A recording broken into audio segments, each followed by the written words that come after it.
welcome at the Diplomatic Academy for a very topical subject tonight. We are talking about something which doesn't hit the media limelight normally, but which is of utmost importance in a time of disruption.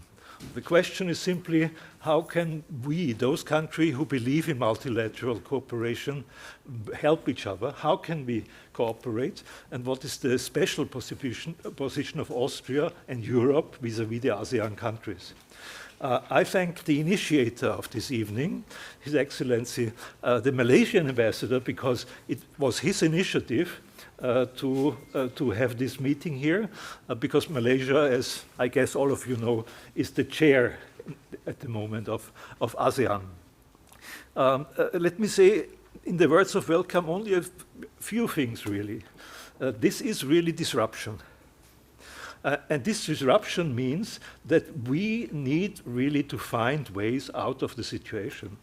We need to cooperate, and it's trade issues are only part of it, but also trade issues tell us that it is not easy to live in a time where the big ones try to eat the rest.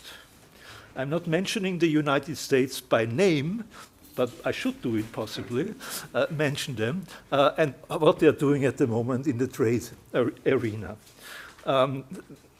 For us, for ASEAN and Europe, this is important because we are big trade partners from both sides. Number 3, as far as trade is concerned, which is essentially a good sign because it means that a group of countries can work with other group of countries which have a similar approach to how we should work in the global order. So let's work against the disruption. And my second point is really I favor very much this cooperation because it helps us also in rebuilding, I would almost say, democracy. In a way which is acceptable to more countries than we used to say. We used to know what Western liberal democracy means without really talking to the others on the same length of ideas. So it needs an open discussion about the possibilities of democracy for all our societies, and I favor very much that the European Union and ASEAN countries have dialogues for a long time, dialogues on these specific issues, and maybe there is more potential than we see now. And my last point really is, it has to do with the multilateral promise. I say multilateral promise because I don't want to call it multilateral decline or anything. There's a multilateral promise that we can see now, even in these disruptive times, that there is a chance for countries like ours, countries in our 2 areas to work together and to be successful also together. I would say both the European Union and ASEAN is attractive for neighboring countries, which is a good sign. The question is then, what does it mean if we enlarge an organization? We have these issues in the European Union. You have these issues also on the ASEAN side. But possibly this is also an arena where we can learn from each other because I think there is no alternative to this form of globalization, which means a fair multilateral cooperation. These are my not so neutral remarks at the beginning of this event, and I wish you a very good discussion. Thank you.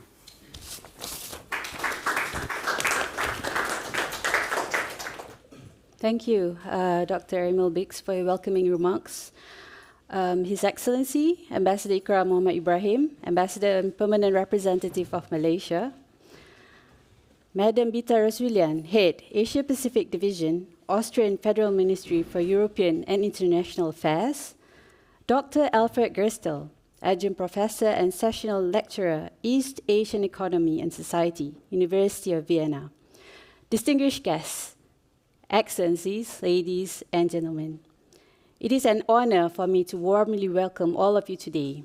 Thank you for joining us for this panel discussion entitled Malaysia, Austria, and ASEAN-EU Nexus in Advancing Effective Multilateralism, jointly organized by the Embassy of Malaysia in Vienna in collaboration with the Diplomatic Academy, Vienna.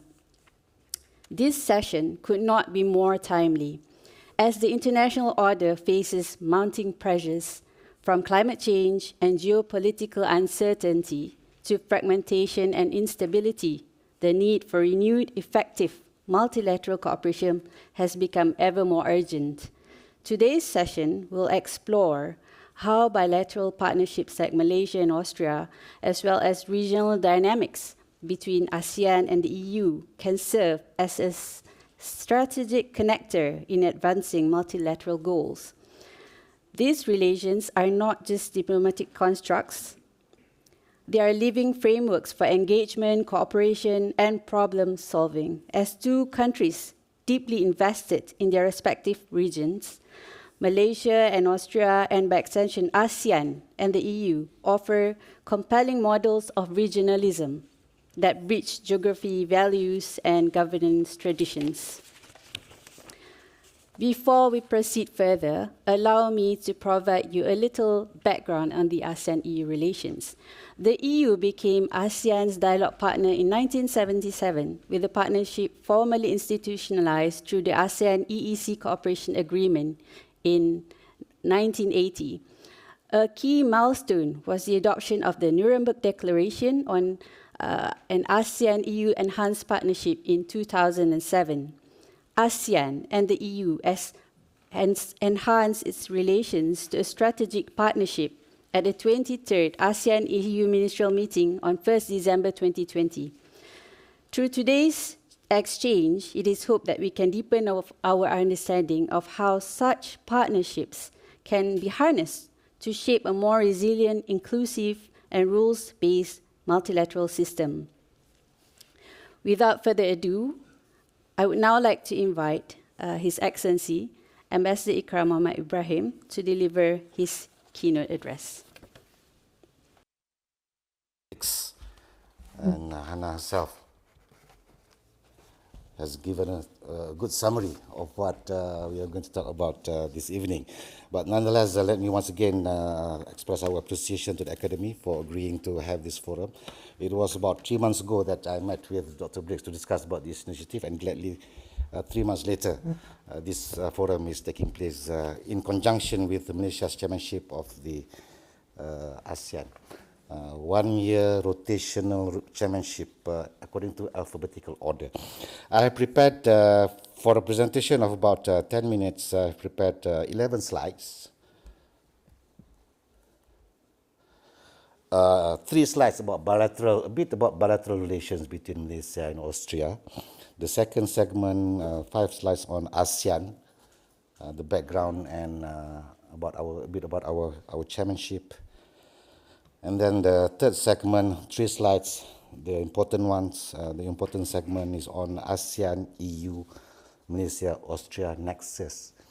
The difficult word here is Nexus. How one make this connection between Malaysia, Austria, and ASEAN, EU, Nexus. This is what me and my fellow distinguished panel is going to attempt to do.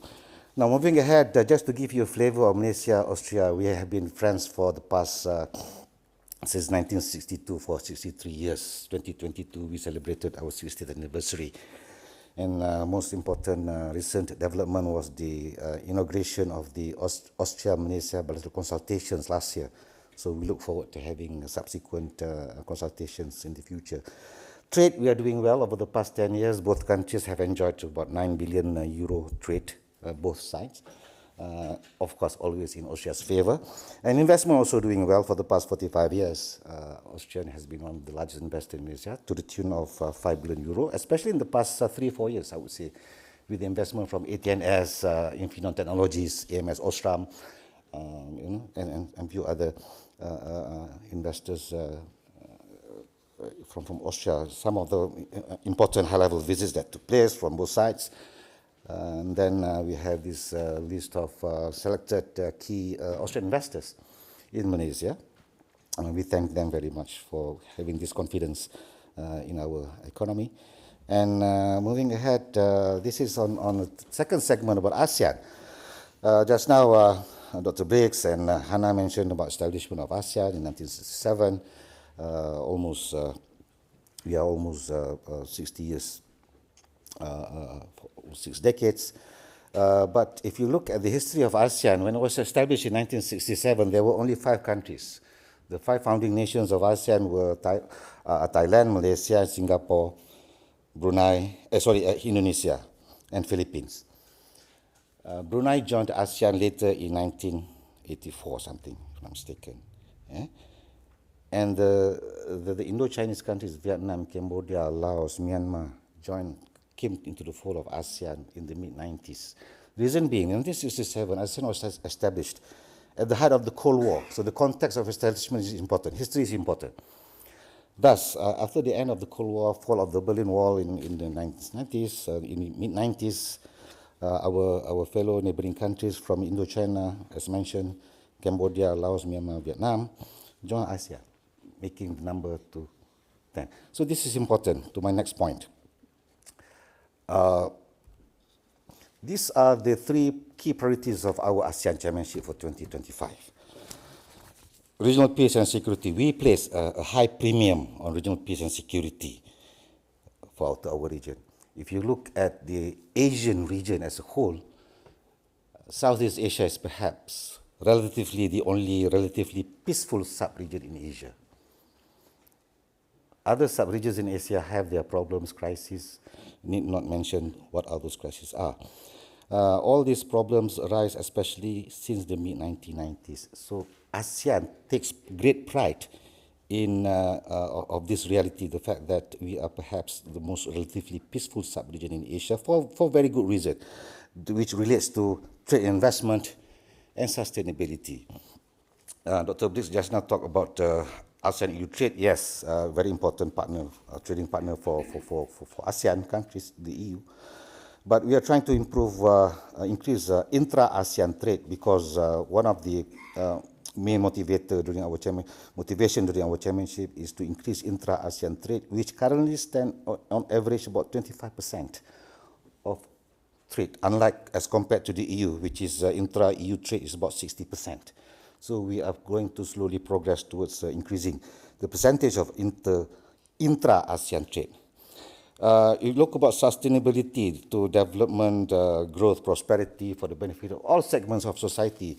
If you look at ASEAN's per capita individual countries, the highest is Singapore. It's about per capita about $98,000. And we have the lowest rung, Cambodia, Myanmar, Laos, is about $1,000 plus to $2,000 plus. So you see the huge gap. So this is one of the challenges that successive ASEAN chairman and ASEAN as a whole will try to address. Now,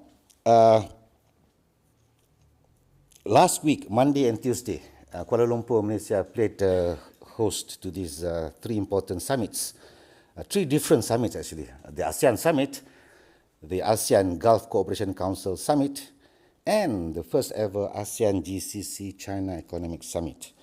Reason being, the ASEAN GCC Summit has, ASEAN GCC, like the EU, ASEAN and EU, we have good historic cultural relations as well as economy. So we'll continue to engage with the GCC.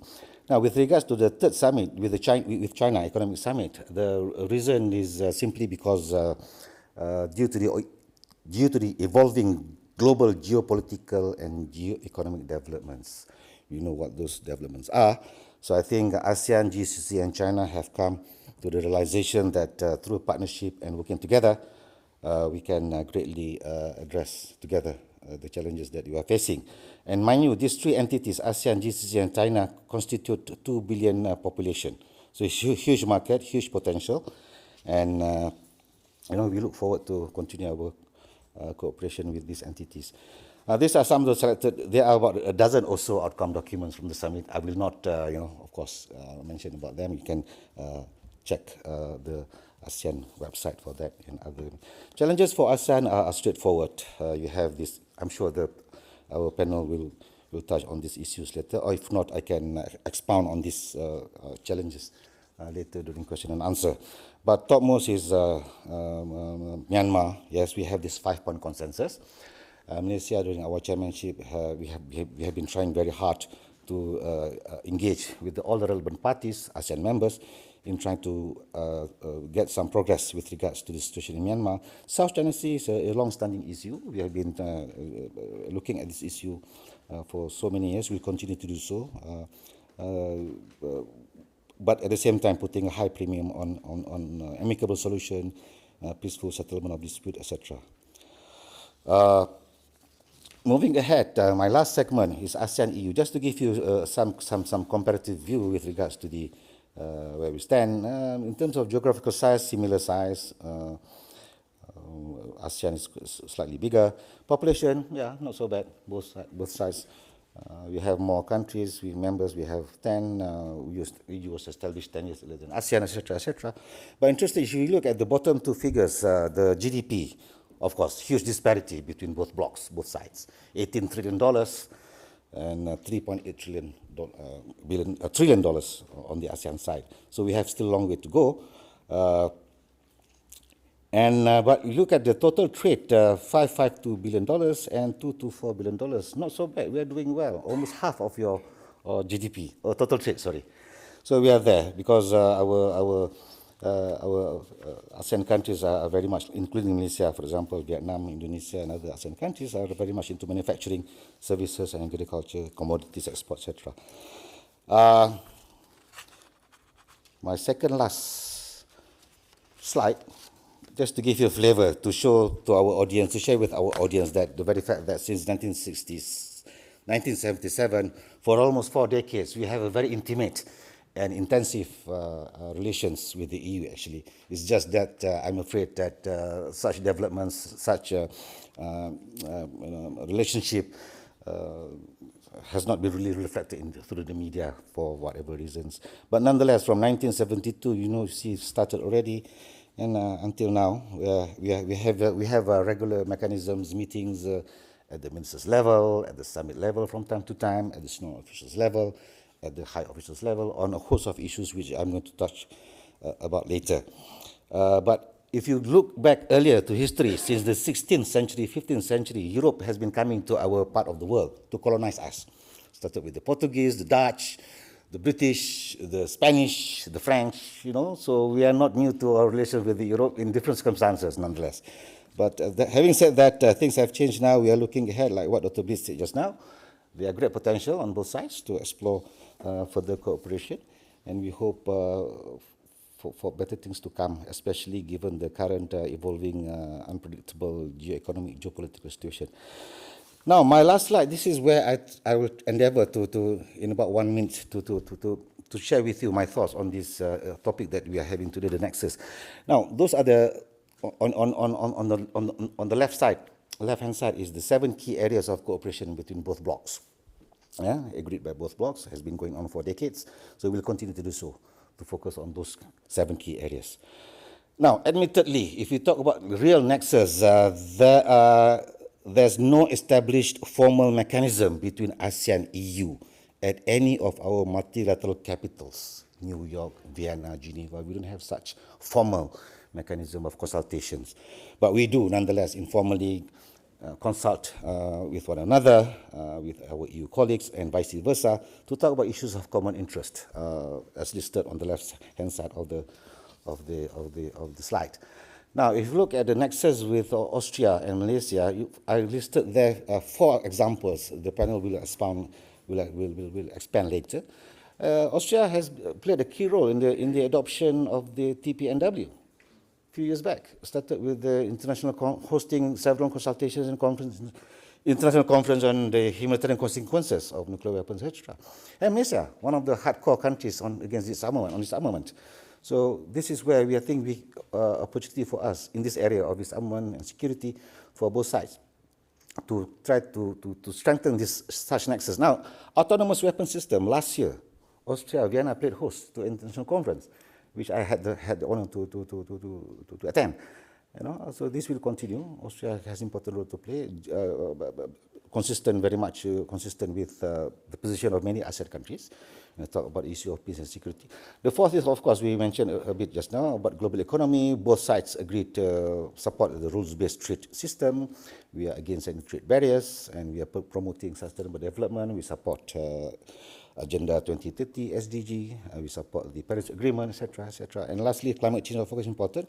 Austria has been helping our country, Malaysia, as well as other ASEAN countries with regards to renewable energy, hydro, green technology, engine, automotive, etc., etc. Flood mitigation. We are learning a lot from Austria as to how you manage your. I've gone a bit, 3 minutes. We can continue discussion later during question and answer, as well as while we have a refreshments later. Thank you.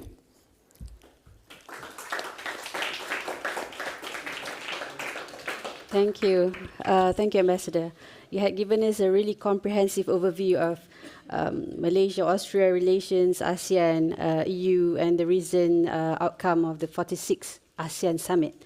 So now, without further ado, I would like to introduce you to our next distinguished panelist, Madam Bita Rasoulian, Head of the Asia-Pacific Division at the Austrian Federal Ministry for European and International Affairs. Please, Madam. Thank you very much. Good afternoon, almost good evening. Thank you to all the organizers. Thank you first and foremost to the Malaysian Embassy, Excellency, as well as to the Diplomatic Academy for having us here today. It was great to see Dr. Brix shortly. It is really a pleasure and honor to be in a panel with you, Excellency, and with Professor Gerstl. Allow me to just start by underscoring what I believe is the importance of such dialogues, of such exchanges with like-minded partners at a time of rising geopolitical and geoeconomic uncertainty, disruptions, as Dr. Brix put it. And in the face of, as was mentioned, the face of these new and unprecedented challenges that we are experiencing to multilateralism and to the rules-based international order. And precisely in this new geopolitical context, it is imperative that we reach out to our like-minded partners, that we strengthen our ties, and that we strive to increase our strategic engagement. We must all have a common goal, and that common goal should be more stability, should be more security, and should be more predictability, because after all, I think that you all agree with me that in recent times, it has really been hard to come by to get predictability, so to say, in world affairs or generally in all aspects of life. And this even more so when we consider that the security and prosperity of Europe and the Asia-Pacific region are closely interlinked and intertwined. We saw that during the COVID pandemic. We see that, or we have been seeing this during Russia's war of aggression against the Ukraine. So we are not talking about isolated theaters. We are all, so to say, being affected when there is tension and conflict anywhere, I would say, around the globe. I spent 5 years in the Philippines as Austrian ambassador to the Philippines, and had the opportunity to, of course, have many interactions there with regional actors, of course, the Philippines being also a member of ASEAN. And I have become acutely aware during my time there of really the significance of the region, meaning, of course, of ASEAN as a regional bloc, and of the Indo-Pacific in the broader sense. The significance of the region in geoeconomic terms, in geopolitical and geostrategic terms, and of course, as a like-minded partner on the multilateral arena. So please allow me to touch upon these three aspects and also highlight the excellent relations that Austria and the EU have with Malaysia, of course, as the current chair of ASEAN, and Malaysia as a key strategic actor in the region. So to start off from a geo-economic standpoint, ASEAN and the Indo-Pacific serve truly as the arteries, as the heartbeat of global trade and supply chains. The Indo-Pacific, when we look at trade, is home to, accounts for approximately 60% of global maritime trade. It is home to 60% of the world's population. So it is, as we know, it is home to critical maritime routes, more than that, to strategic lifelines, be it in the Strait of Malacca, be it in the Sunda Strait, the Taiwan Strait. These are all vital for the free flow of goods, energy resources, digital infrastructure. And the region also powers the global industry, whether it's semiconductors, whether it's rare earths, whether it's key manufacturing hubs in the ASEAN, Malaysia, of course, being one of them. So any disruption here, any disruption in these maritime routes can send shockwaves across international markets. So ensuring the freedom of navigation, upholding international maritime law, the UNCLOS and the arbitration ruling of 2016 that we all respect, these are not just regional concerns. They're not just something that should be a concern of the ASEAN as a region, the Indo-Pacific, or the individual countries. These are absolutely global imperatives. And here I would like to come to the geopolitical and geostrategic importance of the region that, again, extends beyond economics. So the Indo-Pacific is becoming more and more a theater for great power rivalry, particularly between the United States and China. We see increasing alliances. We are seeing increasing armament. We're seeing increasing nuclear proliferation that is underestimating and undermining all our efforts towards disarmament and non-proliferation, of which, as was mentioned, Austria is a champion of, and Malaysia as a like-minded partner. So the contest in the region is, so to say, no longer merely about economic influence or technological supremacy. It's also about who sets the rules for the future security architecture. A future security architecture not only for the region, but for the whole world. And in this competition for influence, for power, the ASEAN plays a critical role in balancing the interests of the major players within the Indo-Pacific. With its policy of non-alignment, the policy of centrality, which is fully respected by the EU. And here I must say I'm fully aware when I talk about ASEAN that there are nuances. I think, Excellency, you will perhaps go into that a little bit later. The ASEAN is not a monolithic bloc. There are certain nuances in the foreign policy stance of its members. But nevertheless, with a policy of non-alignment and centrality, the ASEAN has positioned itself as a platform, as a key platform for dialogue and cooperation. It has a very strong convening power. It has various mechanisms, dialogue mechanisms, such as the East Asia Summit, such as the ASEAN Regional Forum and other ones. And it brings together the regional and global actors, big or small, to engage diplomatically in dialogue amid the increasing competition and tension globally and regionally. And obviously, there is not a shortage of, unfortunately, not a shortage of tensions in the region.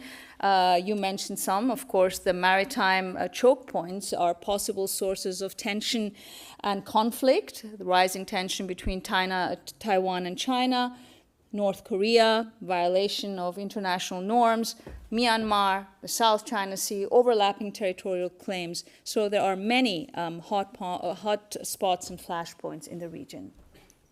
And how the regional actors respond to these challenges, or rather also how the international community engages with them, will significantly shape the future regional architecture, the economic, political, and security architecture. Allow me now to move on to the EU and ASEAN relations. For EU and ASEAN, it is about navigating together all these complex geopolitical challenges that are coming our way in the Indo-Pacific and beyond. It is about jointly upholding the rules-based international global order. What we need is more transparency, what we need is more stability, and what we need is development and inclusivity for all, which is also in line with the priorities of the Malaysian chair now of the ASEAN. Now, as you mentioned, the EU and ASEAN relations have gained momentum over the past years. We're strategic partners. We're two powerful and successful regional blocs. We represent a significant part of the world population, international trade and global economy.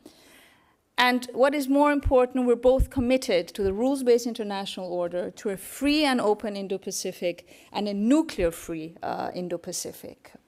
And these commitments are also laid down in the EU Indo-Pacific strategy, which has many synergies with the ASEAN outlook on the Indo-Pacific. And amid the shifting global dynamics and rising geopolitical fragmentation that we're experiencing, we need to work more closely together. We need to send together EU and ASEAN a strong signal of strategic alignment on the key global and regional challenges. That includes the Russian war of aggression against the Ukraine, that includes DPRK, the tensions in the Taiwan Strait, South China Sea, and other hotspots, also those in the Middle East. So again, the common goal should be regional global stability, more predictability, more resilience, and an effective rules-based multilateralism. I would like to say a few words on Malaysia. As a founding member of ASEAN, of course, and a key player in the entire Indo-Pacific region. For Austria, Malaysia is a like-minded partner and with a shared commitment to stability, to multilateralism, and a rules-based order. Now, the relations between Austria and Malaysia, you mentioned, Excellency, are excellent on all fronts, be it political, economic, cultural, and more. We will be celebrating 65 years of diplomatic relations in 2027. Economically, of course, Malaysia is a vital global trade and supply chain hub. It sits astride the Strait of Malacca. For Austria, it is the most important export market in the ASEAN region and one of our largest trade partners in the Indo-Pacific region.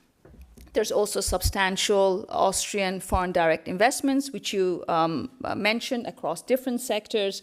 You mentioned AT&S, but of course and you had a list of the companies. So these are foreign direct investments that go into the billion euro investments. And there is a great interest on the Austrian side and on the Malaysian side to expand our cooperation further into areas of mutual benefit for both sides, in green tech, in infrastructure, in renewables, health, climate, and more. Now, also when it comes to multilateralism, Malaysia is a like-minded partner for us. You mentioned nuclear disarmament, of course. You mentioned non-proliferation. Thank you very much for supporting also Austria's endeavors. Austria, of course, championing disarmament and non-proliferation on a global scale. And however, beyond the bilateral, Austria's engagement with Malaysia is, of course, also supported and reinforced by the EU engagement with Malaysia. Following the PCA, the Partnership and Cooperation Agreement of 2022, we look forward to starting free trade negotiations, restarting, I might say, free trade negotiations with Malaysia at the end of June. And we believe that it is extremely important for both of us, especially in the light of the shifting policies towards more protectionist trade policies. such as through the new Trump administration. So yes, trade between both sides is very strong between EU and Malaysia. EU is the 4th largest trading partner of Malaysia. Malaysia is EU's 3rd largest partner within the ASEAN region. And again, there's also a substantial flow of foreign direct investments. So it is clear that Malaysia is a strategic partner for us. It's able to bridge the economic, cultural, and political divides in Southeast Asia and the Indo-Pacific. And frankly, it plays a role far larger than its size might suggest, although it's not a small country, but nevertheless. And I think that strengthening Malaysia's capacities and partnership is not just in ASEAN's interest, but it is in the EU and global interest. So I will just conclude now by saying that I think it is important that we bear in mind that what I said at the outset, that Europe and the Indo-Pacific are not single theaters, that all the crises in the world are interconnected, and that it is not just about ASEAN, about the Indo-Pacific, or about Europe. So we must step up our commitments, our cooperation jointly to navigate these challenges together. Europe is a credible partner for ASEAN and for the whole Indo-Pacific region. We are consistent, we're reliable, our help, our partnership comes with no strings attached. We want to diversify just like the ASEAN countries want to do that. We want to deepen the partnerships and, of course, strengthen the strategic autonomy. And when I speak about strategic autonomy, we also not only want to strengthen our own strategic autonomy, but also help our partners to improve their strategic autonomy by expanding cooperation in security and defense. Now, this includes, when I speak again, security in a broader term. Security is maritime security, but it's also cybersecurity. It's also hybrid threats. It's also misinformation. It's foreign interference and more. Just a few days ago, the EU and the Philippines concluded a defense and security dialogue. And of course, the EU offers a number of mechanisms, the ESIVA, Crimario, a number of mechanisms to strengthen defense and security partnerships and cooperation with countries in the region. So also in terms of trade, we need to do more trade in order to enhance prosperity, to foster development in the interest of both sides. We already are very strong in our trade relations together. Mentioned it before, EU is already ASEAN's 3rd largest trading partner and 3rd largest investor. But we need to do more. We need more free trade agreements, and as I mentioned, the FTA negotiations with Malaysia will start at the end of June. Beyond that, also, we need to expand our cooperation in the strategic areas and technologies where we have shared strategic interest: AI, space, digitalization, connectivity, climate change, green transition. And here's where the EU mechanisms, the EU programs, Global Gateway, Horizon Europe, all instruments that are supported that have substantial sums, billions of euros actually, dedicated for cooperation in the fields of innovation, connectivity, research, and more. And a clear example, the ASEAN power grid, that is an objective now of ASEAN. The EU would be happy to work together with ASEAN on green energy connectivity to support, for example, an ASEAN power grid. So all in all, I think that it is in our mutual interest to take our strategic partnership with Malaysia to the next level, namely to a comprehensive strategic partnership. And we, as the EU, hope to do that at the 50th anniversary of the EU-ASEAN relations in 2027. Thank you very much. Thank you, Madam Bita Rasoulian. It is interesting how you had highlighted on so many important issues, such as Austria's the importance Austria gives towards multilateralism, Austria being a bridge builder on key important issues such as the NPT, on ensuring stability, and also on the ASEAN and the Indo-Pacific. Thank you very much. So next, I would like to invite Dr. Alfred Gerstl to deliver his speech. Yes, thank you very much. First of all, really a big thank you to the organizers, of course, foremost the Malaysian Embassy for organizing this important and timely event. And also thanks for having me as the third speaker, because it makes my life easier, because I can really build on the very insightful talks of His Excellency and also Ms. Rasoulian. Thank you very much. Let me start also with a thank you to the European Union, because the EU funds two of my current research projects. One is about the European Union in the volatile Indo-Pacific region. So this is close to disruption, Ambassador Brix mentioned in the beginning. And the second one, even more relevant for today's talk, is the European Southeast Asian relations, the current state and future outlook, which will go until July next year. We have already heard that the European Southeast Asian relations are very close, and as part of my EUCEA project, I hope to make a contribution to this, because together with students from the University of Vienna, we have started to publish a so-called tracker on European Southeast Asian relations, covering the relations of the European Union and the Central European countries, including Austria. So if you're interested in these relations, please visit the tracker, easy to find, or you can approach me afterwards. The ASEAN-EU relations are very close. Just to highlight the economic part, and sorry to correct you, the EU is already the second largest investor, so that's big. It's easy to remember, very easy to remember, but I know it sometimes also the Chamber of Commerce gets it wrong. China is always the main trade partner for the Southeast Asian nations, but it's not the biggest investor, which might be a surprise. It's the United States, it's the EU, and sometimes there's a change between them. Important to further deepen the European Southeast Asian relations is also to have a better understanding how is the EU perceived in Southeast Asia, and in general, it's very well respected because it's a normative power, it's an economic powerhouse, it contributes to the regional, the rules-based order, and this is both actually recognized by the population. We also conducted as part of a research project opinion polls in Southeast Asia, but also among the elites. So this is from the Institute of Southeast Asia Studies in Singapore. That's the current poll on the perception of the great powers. And I think it's clear here. The question is, whom are the partners with most strategic relevance to ASEAN? It's always China, United States, and on the third place, Japan, followed by the European Union.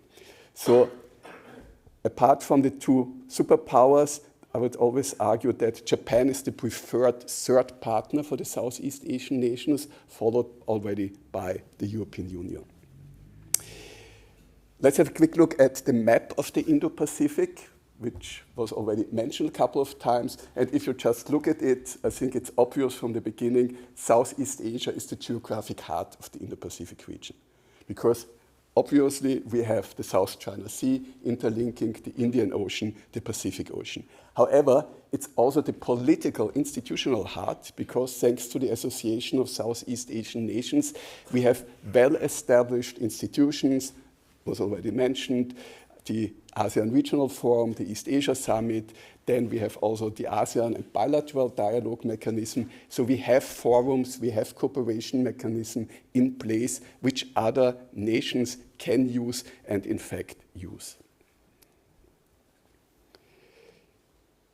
Also for China, geographically, politically, Southeast Asia plays a key role, not least in its Belt and Road Initiative. We mentioned the South China Sea a couple of times, so we may have some questions in the Q&A sessions. I won't touch on it now in detail. All major powers or stakeholders in the Indo-Pacific regions have in the last 10 years published so-called Indo-Pacific strategies. The Western countries, they call it free and open Indo-Pacific strategies, and what they all have in common is that they emphasize the need to maintain, to strengthen the rules-based, multilateral, inclusive, cooperative order. Also, all these nations, including the European Union, put strong emphasis on ASEAN centrality. So also, as said, the European Union. Why? Well, His Excellency mentioned it. ASEAN was very successful in the 90s to actually expand its influence from Southeast Asia, first to Northeast Asia, China, Japan, South Korea, but also to Oceania, Australia, India. So it has also ASEANized the, let's say, Asia-Pacific region, because its norms, its values are also reflected in all these mechanisms that actually transcend Southeast Asia. However, the big question we all have to ask is, how long is ASEAN centrality feasible in a time when the two superpowers compete for strategic, for economic influence in the region? Right now, ASEAN centrality, I would argue, is still useful both for Washington and Moscow, but you can ask for how long. ASEAN and the EU have both published also an Indo-Pacific strategy, and here to find more critical words, both ASEAN and the EU are latecomers if you compare them to Japan, to Australia, to India, to the United States. So both reacted to the strategies, but also the specific policy strategies of the great powers. For ASEAN, let me emphasize it, that ASEAN accepts the term Indo-Pacific was quite a surprise, because it's a term China doesn't use, China doesn't like. China still speaks of the Asia-Pacific, by the way, Russia as well. So this is quite a strong statement, I would argue. ASEAN is an honest broker, and it's in its outlook, in its strategy, it further offers its mediator efforts, but also speaks of possible new cooperation agreements with other sub-regional or regional formats in the Indo-Pacific region. For the European Union, also strong emphasis on the rules-based order, ASEAN centrality, similar to ASEAN, freedom of navigation and trade, and again, South China Sea is here highlighted. Also mentioned was that the EU emphasizes the need to cooperate with other partners, and especially with like-minded nations. So we have to ask, what does like-minded actually need? Like-minded, of course, there are strong overlaps in regard to maintain rules-based order, international law. But another question is, of course, the EU is very strong on promoting human rights and democracy. And if you look at the map of the world, and please specifically look at the Indo-Pacific and Southeast Asia, the majority of the countries there are not democratic. They are semi-democratic or even authoritarian. So what does this imply for the future cooperation? Certainly a question for discussion. To give you an example, just thinking about Russia's illegal war against Ukraine, well, ASEAN has key principles such as respect for sovereignty, territorial integrity, but if you look at the voting records of the Southeast Asian nations in the United Nations, you had Singapore, you had East Timor, who were the strong, actually, defenders of Ukraine, whereas others kept neutral, or some even defended Russia's invasion. We live in a very complex, challenging world, not least to Donald Trump. So what's the key feature? It's the increasing geostrategic, geoeconomic rivalry between the United States and China. And what does this imply for smaller, for middle powers, such as ASEAN and the European Union?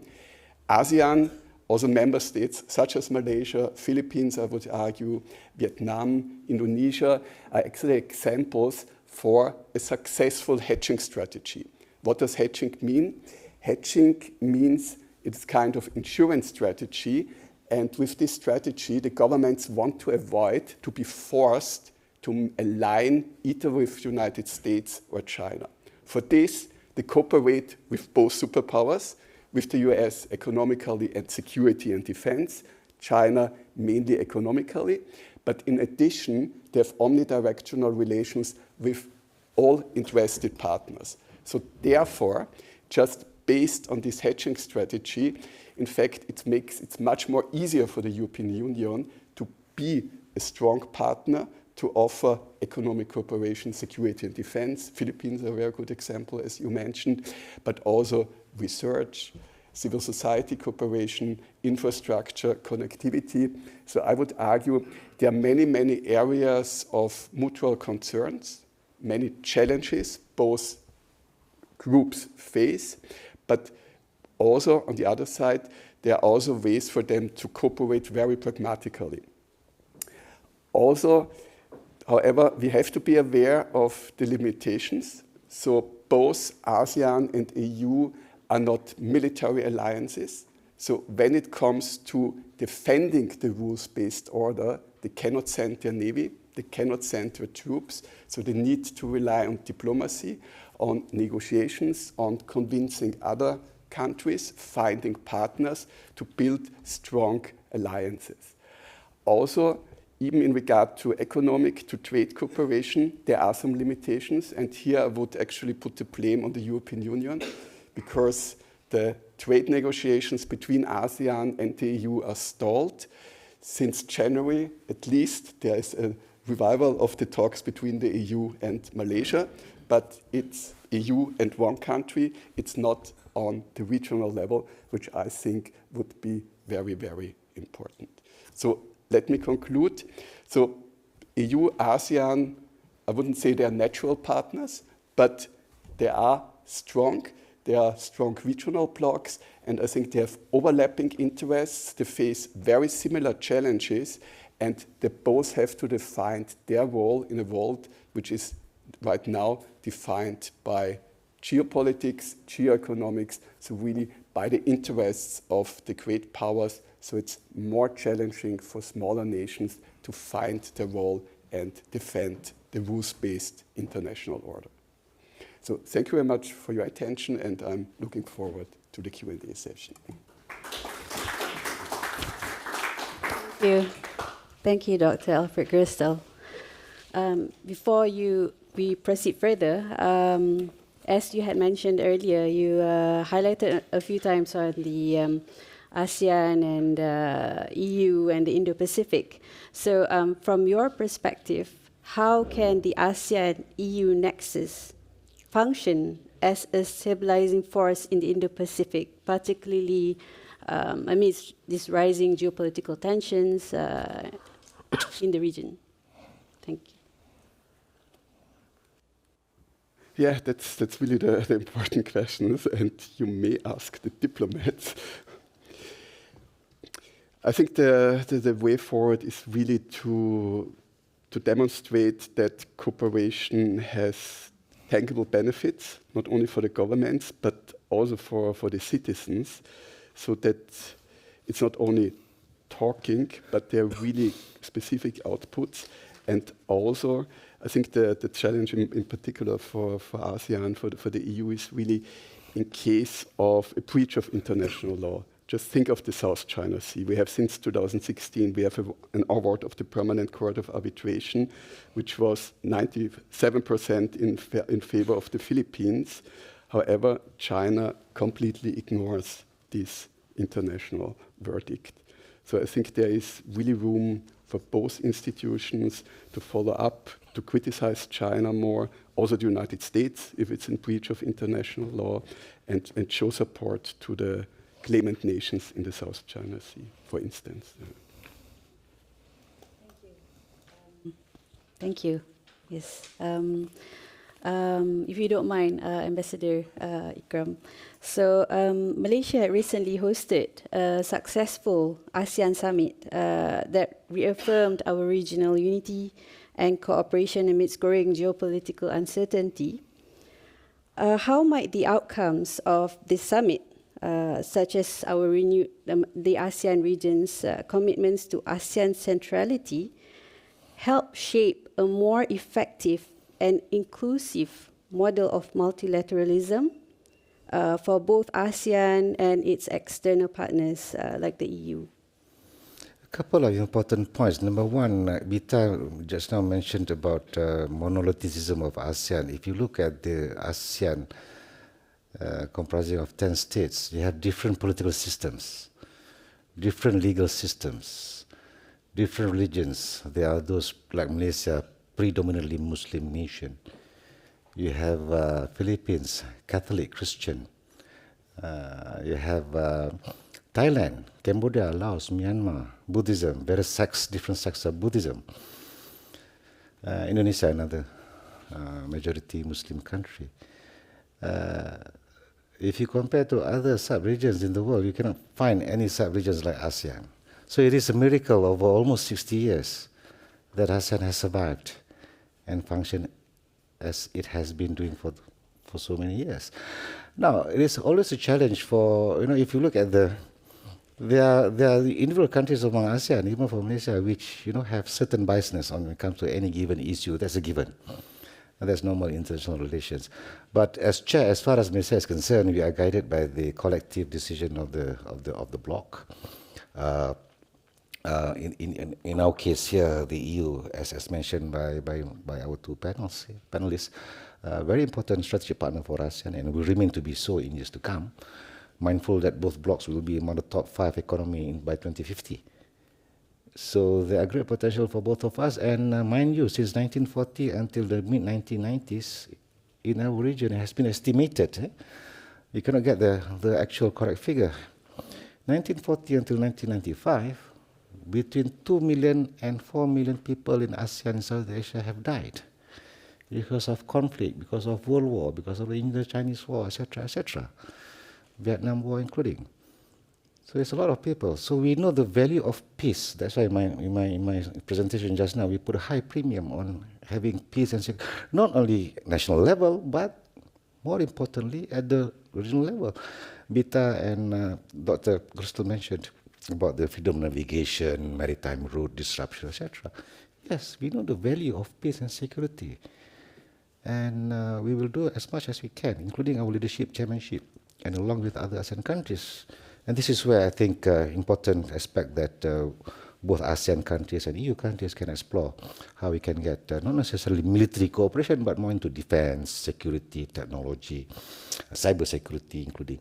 So these are important. It's a long way ahead, long road ahead, but I think we should start. We have started already, but it's going to take time, and there's potential there as long as everybody understands that it is always rules-based, rules-based, rules-based.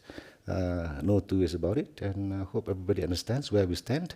When we talk about US, China, we always choose ASEAN. So that's our position. Thank you. Thank you, Ambassador. For Madam Rasoulian, you mentioned about the importance of ASEAN and the EU cooperation. But the ASEAN and the EU, they have very different approaches to regional integration and multilateral cooperation.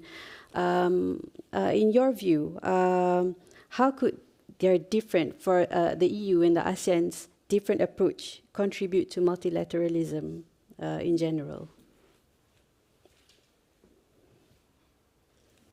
I don't think it's necessarily about having different approaches. It's about dialogue, it's about creating mechanisms for cooperation, it's about aligning our stances, it's about finding ways to come closer together, to learn from each other. I think that each bloc has its own strengths, and I think the merit of cooperation is to look at the other partner, to engage with that partner, and to learn from each other. I think that both sides, it's not about one having the upper hand, being better at this or better at that, but I think that it is about interaction, it is about dialogue, and when you talk about multilateralism, multilateralism is having countries come together, big or small, and have a legal framework that protects them that gives them security, that gives them a basis for predictability, for transparent actions, for accountability. And I think this is something that is in the interest of both blocs,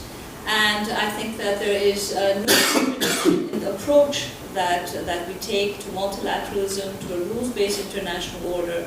I think that we are all both striving in the end goal for the same thing. That really gives a very good overall overview of what ASEAN and EU is going for.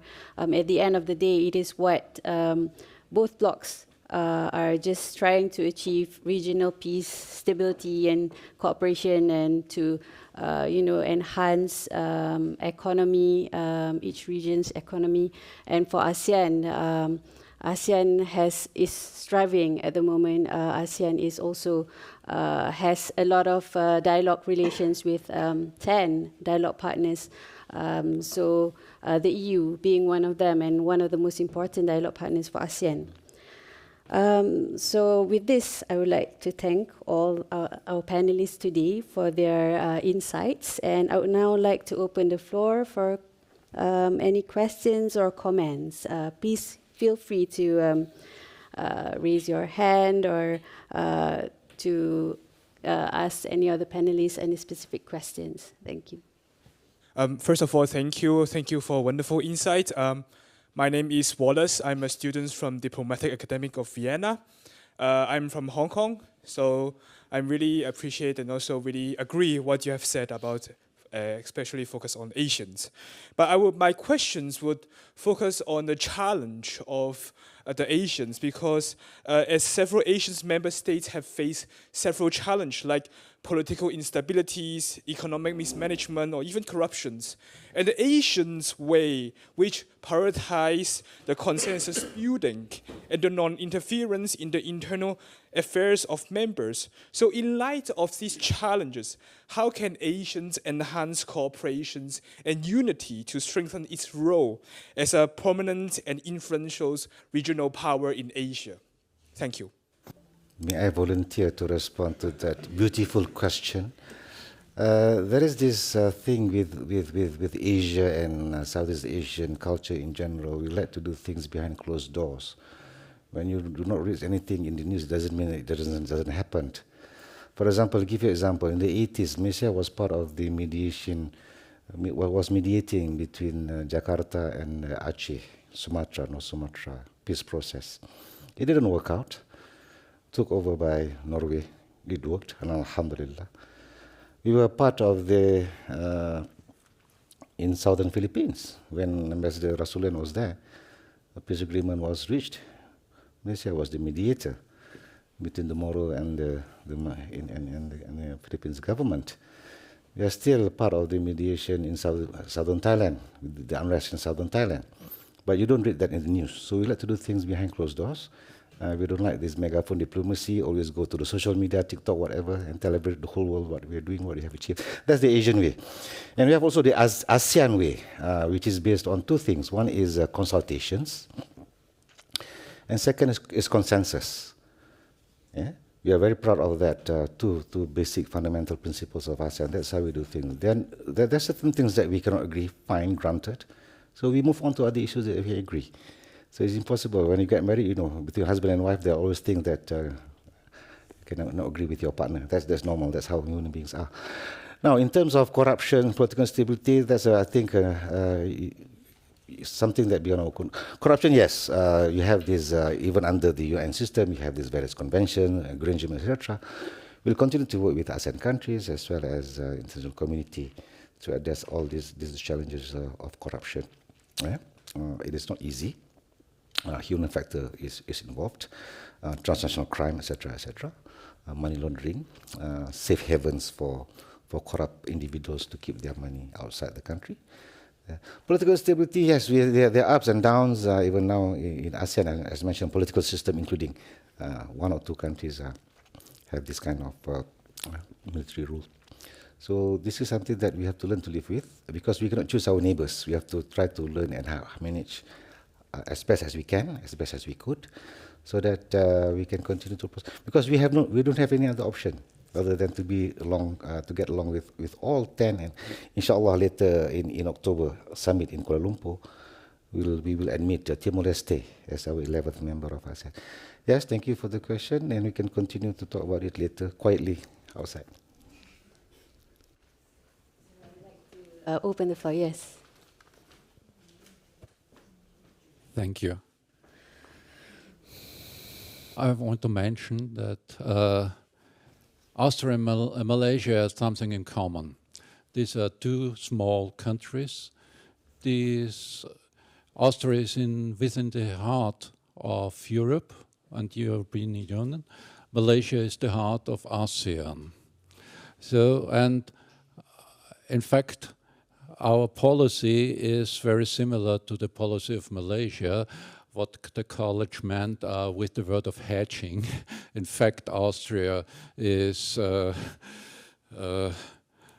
using hedging till 1945 because of the historical situation.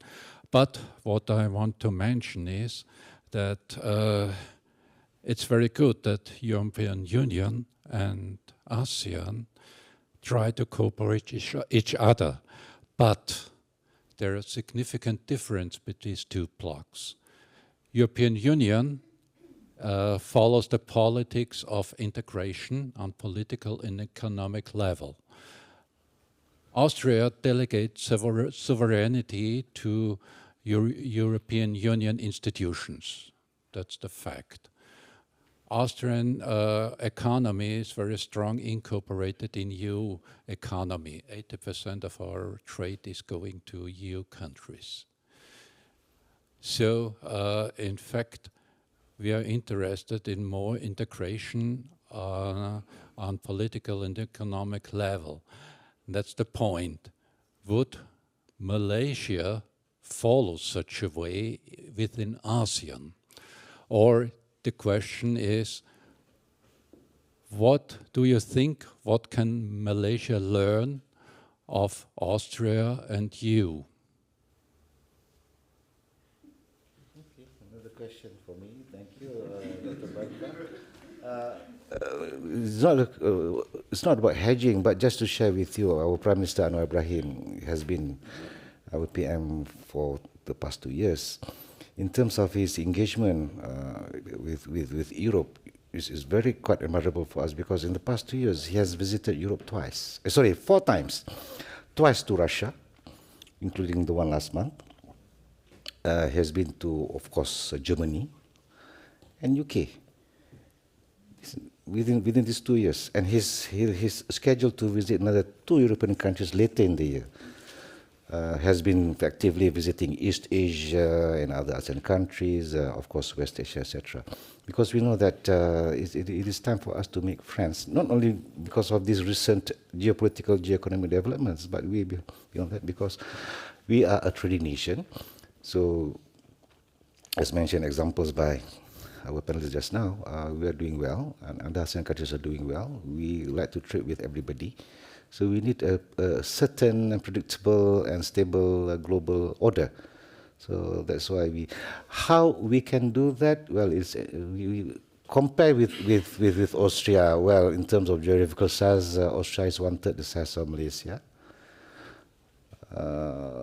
Population-wise, Austria is about 1/3 the size of Malaysian population. You have about 9-10 million. We have about 30+ million people.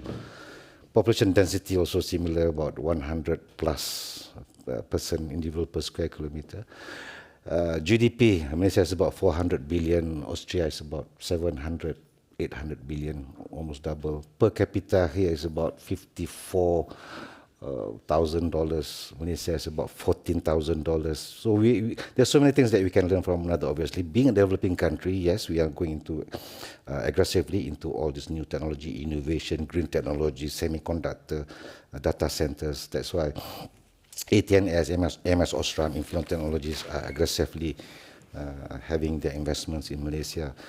Google, and various other international, NVIDIA, they have their data centers, data hubs in Malaysia. So we are going there slowly. But the demands is, our focus is to create employment, to grow, etc., etc. So we are focusing on that angle. Therefore, Austria plays a very important role insofar as technology innovation is concerned. Our delegations, private companies, as you're aware, have been coming to Austria for so many years to venture, to explore opportunities for that, including other countries, Germany, Netherlands, etc. So we are there. We are proud among ASEAN countries. We are among perhaps the best country with the best high-skilled, semi-skilled workers. TVET is another important aspect in our education. So yeah, but admittedly we are there, but we still have a long way to go. But inshallah, with good friends like Austria and other EU countries, we will reach there sometime. Thank you. Ambassador, that was a very good explanation. Is there any other questions? Or comments? Or comments? Yes, please. To other panels as well. Thank you so much. I would like to first of all thank you for first-hand, very insightful insights on the current situation regarding Malaysia, EU and Austria relations. My name is Victoria Ivanov, and I'm actually probably could be a little bit biased because Alfred Gerstl is actually my supervisor, ex-supervisor. I graduated his faculty at University of Vienna, and my thesis was actually on Belt and Road perceptions by Malaysia and Germany until 2022. And given the fact that ASEAN primarily sponsored, most investments come from US, then EU, and then China. So we see kind of this Western influence for this forum. So it's primarily important for West to keep this forum for open negotiations and open cooperation, I believe. It's like we can make these correlations here. And given the fact of Ms. Rasoulian advocating for EU rules-based order and this kind of cooperation, and given the amazing presentation by Ambassador Ibrahim, I noticed that one of the prime cooperation between Malaysia and Austria is connectivity. And so my question or remark, don't you think that it's kind of nearly impossible to exclude China on this matter? Because maybe it sounds a little controversial, but at the same time, China is the very big contributor to connectivity, maritime roads, railway roads, and so on. So yeah, the question probably was to Ms. Rasoulian and Ibrahim. Do you think it's like important to still consider China's impact on connectivity and Malaysian and general ASEAN economy? Thank you so much.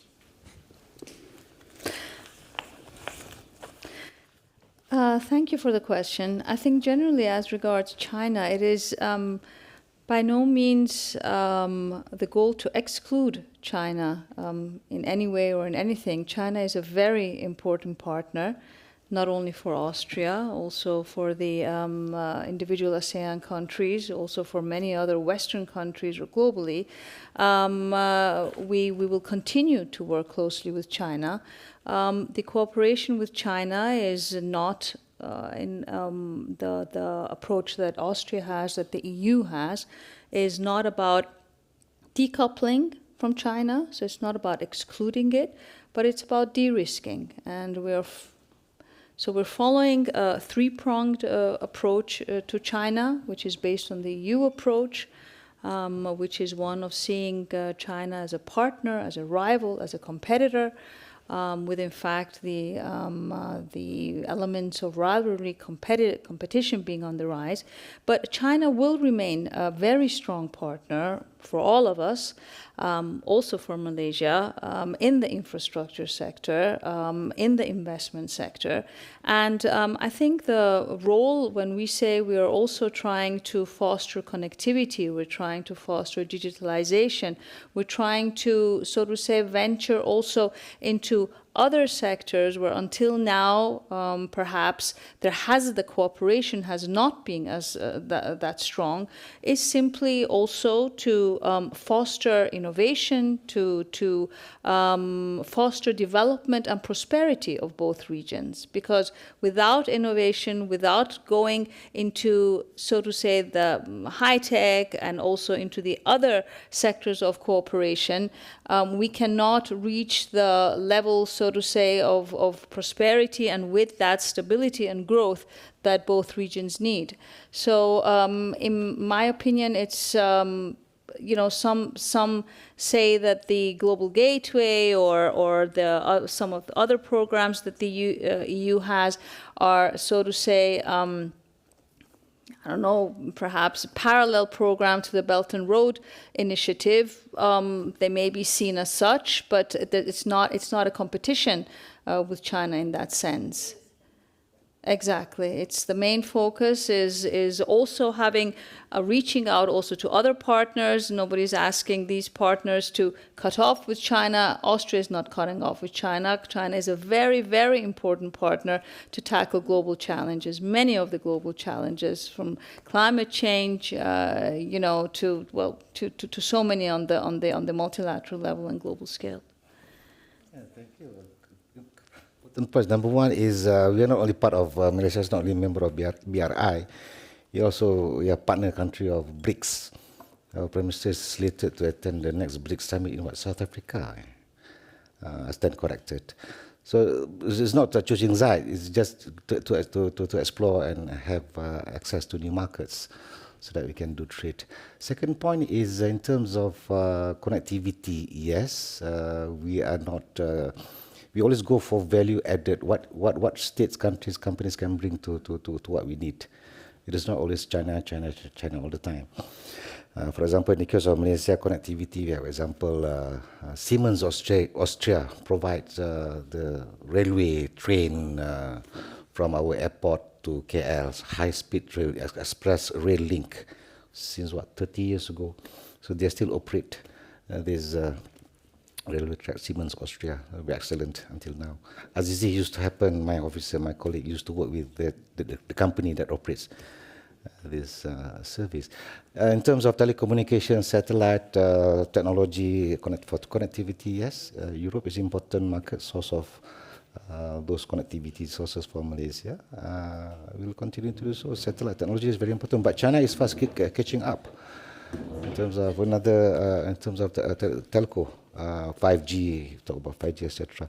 Infrastructure, yes, huge potential for Southeast Asia, for investors to consider coming to. But there is always this issue with the cost. At the end of the day, states, governments will, bottom line is how much it would cost. Our treasury people will ask, what's the budget? But without really looking at the value-added proposition that a company from Austria or company from China is offering. And I think my final point is the fact that you must understand it is not always a cowboy Hollywood movie. You have protagonists and antagonists. When we have relations with other countries, it's not a question of choosing sides. It is, we do things, we decide on what would serve, what would be in our best interest. I think Dr. Gerstl just now mentioned that EU is the second largest foreign investor in ASEAN. No, number one is, of course, United States. Number three is China.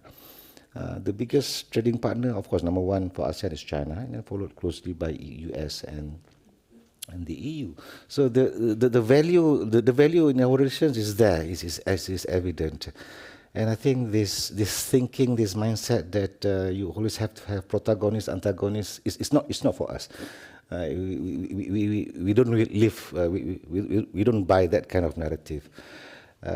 Because you can say that for us, the market is huge, and it is up to each everyone how they play and try to capture whatever is available in the market. The cake is big enough for everybody.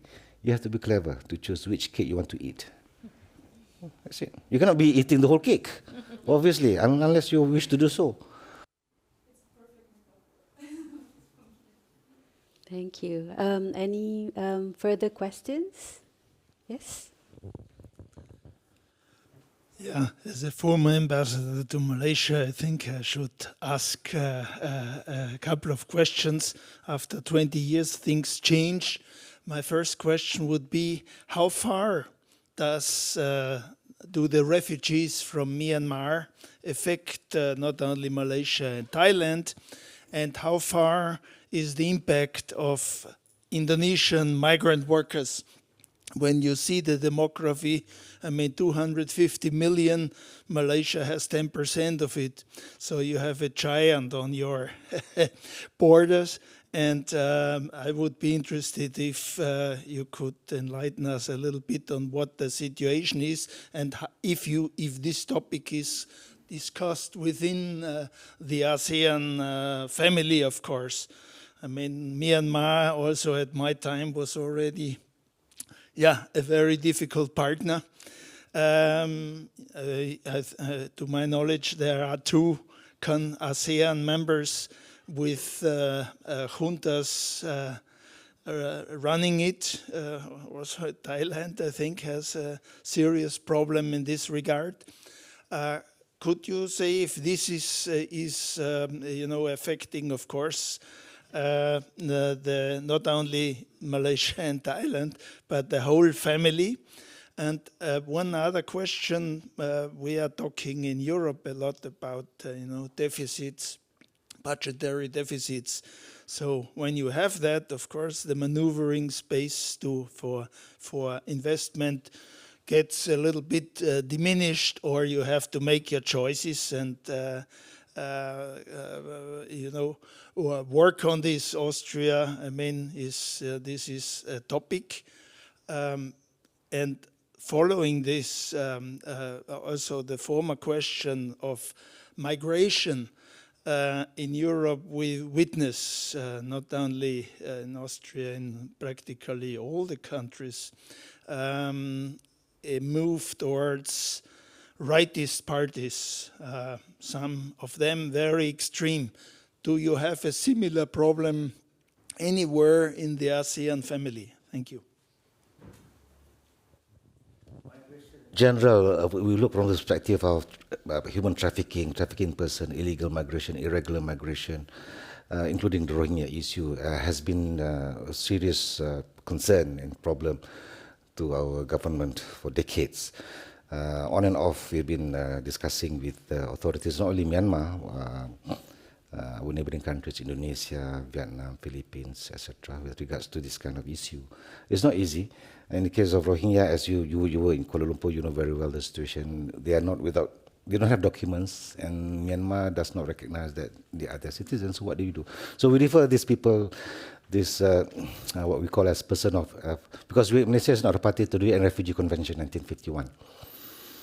But nonetheless, we do provide provisions within the convention, including by way of facilitating their processing through the United Nations Refugee Office in Kuala Lumpur. They will issue with UNHCR card, High Commissioner for Refugees, and they can stay within Malaysia. They cannot work, but they can have access to health, etc., education, etc. With the view that UNHCR will facilitate their transfer to a third country. It's not an easy process. Not many countries, parties to the Refugee Convention, are prepared to accept. When I was at Ministry about 10 years back, I was handling this issue. From about 300 Rohingya refugees that US was prepared to accept, only 100 agreed to be transferred, to be relocated to the United States. Only 1/3. The other 2/3 prefer to remain in Malaysia, and we cannot force them to leave, to accept the offer. because that's against the principles under the convention. In terms of illegal migration from migrant workers, there's a recurring issue. We'll catch them, we put them in detention center, and we'll send them back. There are mechanisms. That's why you notice that we always also promote intra-ASEAN investment. So Malaysian companies will invest in Indonesia, Vietnam, for example, to create employment opportunities. In terms of budget, stress on our budget, not that much, because we, unlike other countries, we do not provide social assistance, etc., to such categories of people. Has so far never become a domestic political issue. From time to time, there are expressions of concern that certain groups of migrant workers or people, they are dominating certain settlement areas, etc., creating social problems, etc.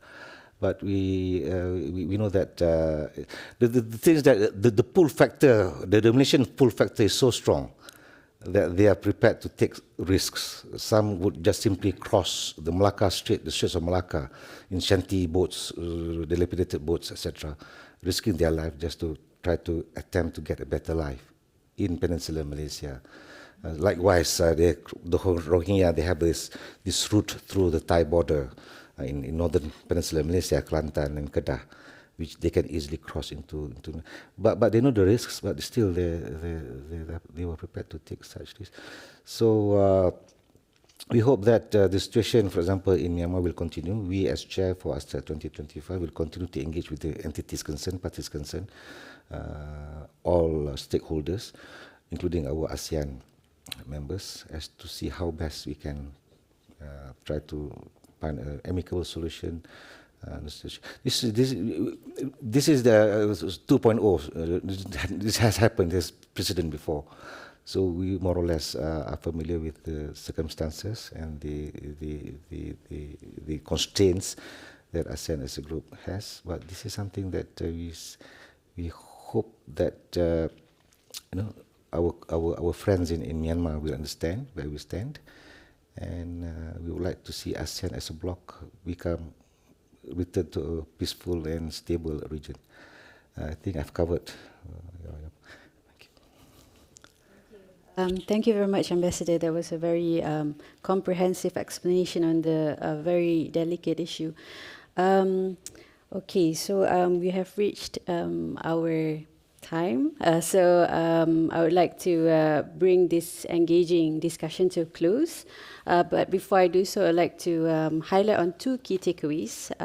Firstly, multilateralism is shaped and formed by shared purpose.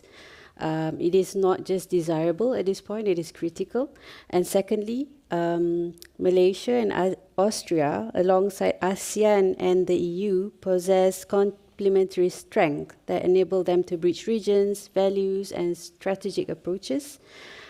So together, they exemplify how partnerships built on mutual respect can foster and contribute in building international cooperation.